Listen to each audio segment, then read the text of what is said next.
Why, hello and welcome everybody. It is Pohx again. So today I have a rather interesting video for the, I guess, newer players of Path of Exile. And instead of creating, I guess you could say, because, 2.6 is right around the corner, like literally tomorrow. And a bunch of people are looking for, like, beginner guides or, what is meta and whatnot.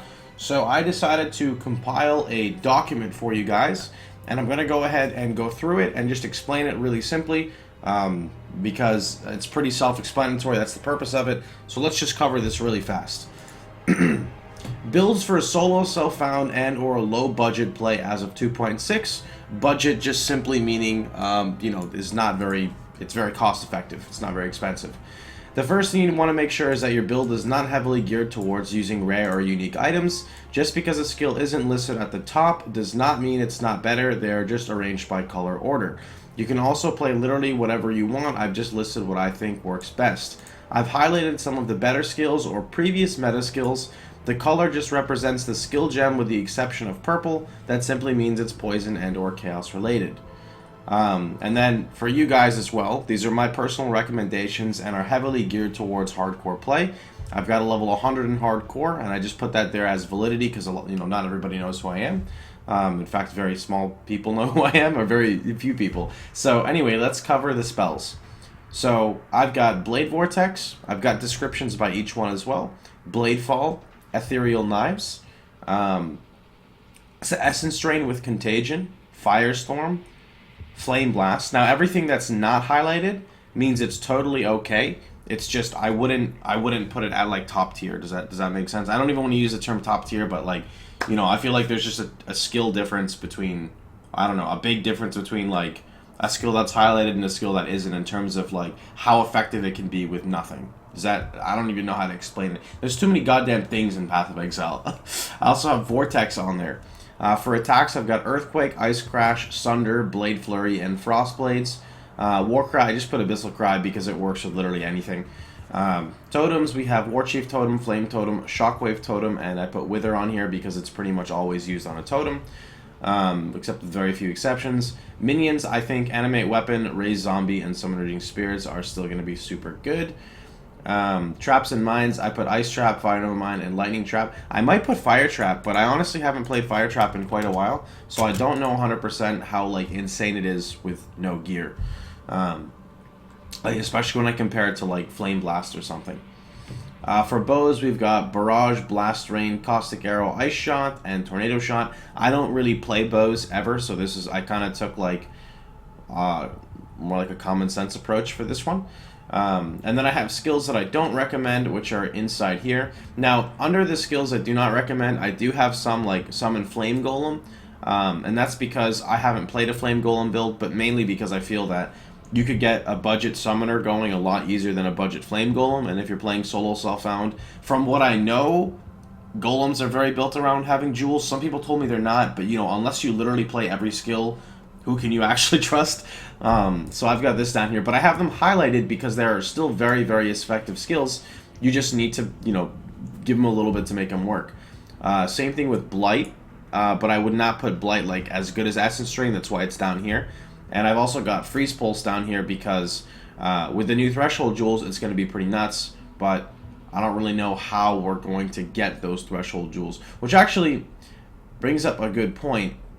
I should put EK down there instead. I shouldn't actually put it up here because it's going to follow the same exact treatment as Freeze Pulse. So where is EK? Freeze Pulse. Boom. What else do we have? Frostbolt, Ice Nova, Ice Spear, Lightning Tendrils, Power Siphon, Righteous Fire. And then I gave a little summary of Ascendancy classes and what each one kind of does. Just a short little breakdown. This is one I know there's going to be a lot of question about because I have it listed by my personal favorite again. So purple would be the best choice for hardcore. Next up we're going to have blue, which is second best choice. Orange would be lowest tier. And I have them set as well for like overall how many things get complemented in between it, like how many classes really mesh with the subclass itself, or how many skills, I guess you could say. Did I spell Hierophant wrong? How do you spell Hierophant? Oh, it's H-I. There you go. So I put Guardian as number 1, and I know this is not number 1, but in the top tier, mainly because it is a very defensive-oriented class, and you don't have to play it as support.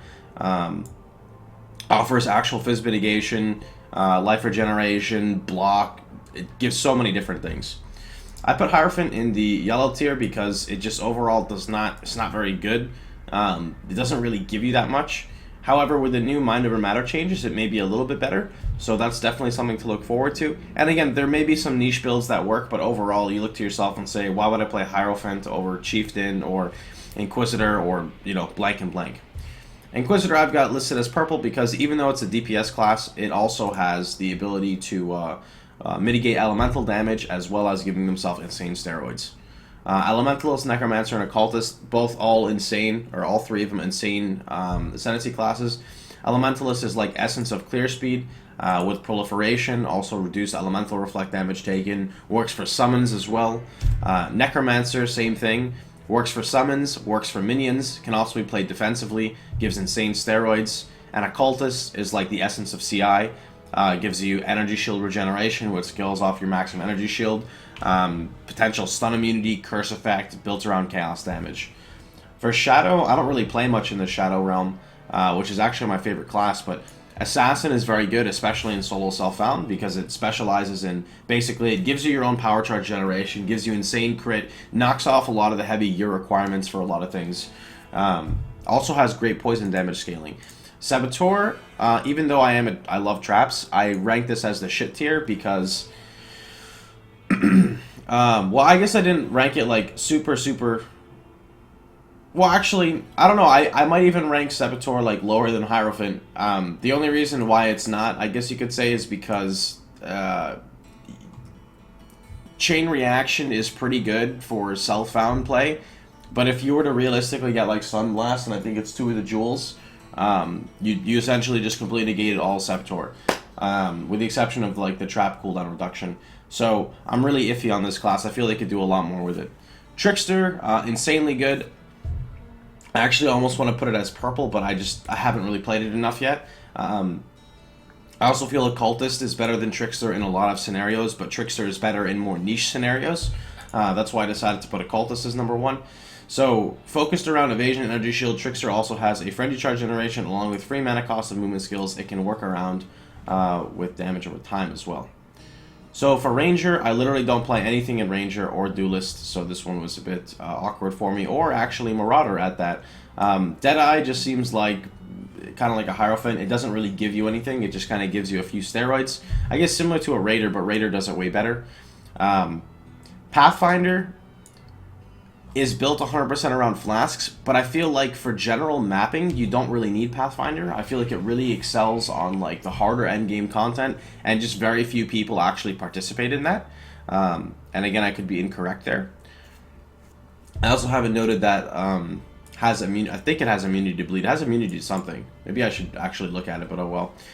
Raider, based around frenzy charges, this subclass gives huge steroids for players investing into frenzy charges. Also great for CI due to the immunities.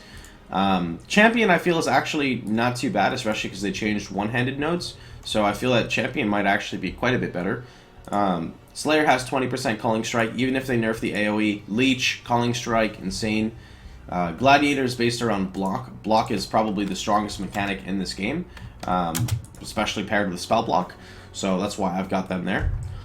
For Marauder, I kind of wanted to put like Juggernaut as T1, but I feel like if I put Juggernaut as T1, I'd have to adjust some things, because I feel that armor in itself is not enough to keep your character alive, because there is, you know, elemental damage, and whereas Juggernaut does reduce elemental damage, Juggernaut doesn't have any block, dodge, spell dodge, evasion, and especially with his, you know, cannot be stunned, etc. Combs' roots got buffed like crazy, so unless they were essentially made super rare, which you can actually farm with divination cards, then Juggernaut kind of gets a little bit obsolete because of these boots. Chieftain is super solid. I almost kind of want to put him as T1 because synergizes really well with pretty much every totem node. The only reason why I don't have him like that is because he's limited to... No, he's not limited to fire, but he's limited to, I guess, like physical / attacks.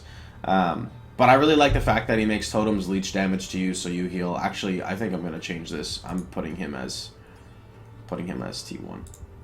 I think that's the right purple, right? Yeah. And then Berserker, I know a lot of people were questioning why Berserker's not on T1, and the main reason is that I don't believe you see level 100 Berserkers for a reason. There's absolutely nothing wrong with it. It gives you insane damage, insane leech. It's actually like a global damage increase, so it works for like everything. The thing is that it also makes you take increased damage, and when you compare Berserker to another Ascendancy, say for example, one Ascendancy makes you take reduced damage, and Berserker makes you take increased damage, there's like a huge gap in the middle. So I prefer not to play it in hardcore. But then again, there's nothing wrong with it. Scion's pretty self-explanatory. Shit, fuck, and don't play it. So I've got this document listed here, and I'm going to post it inside the comment section below. It's also stickied on my Discord or pinned, so if you ever want to download it or use it as a reference, you could also go pop into it there. You could also pop into my stream and just type, as a bunch of other people have been typing all day. If you just type !Noob Guide, it pops up for you guys, and you can see it right here. Anyway, I'm going to try to put out a couple videos, maybe like every 6 to 10 hours before the new league comes, because I still have some stuff to go over, like my Blight Guide, and I want to go over some of the, well, a ton of the uniques were changed, so I want to go over that as well. And I just recently uploaded the Shaper Kill, so I hope you guys like that. Anyway, I'm out for now. Hope you guys had a wonderful time. If you did, feel free to hit that like button and subscribe. And remember, you can catch me streaming live every day at twitch.tv/Pohx. Hope you guys have a wonderful time, and I'll see you boys all tomorrow. Take care, everybody.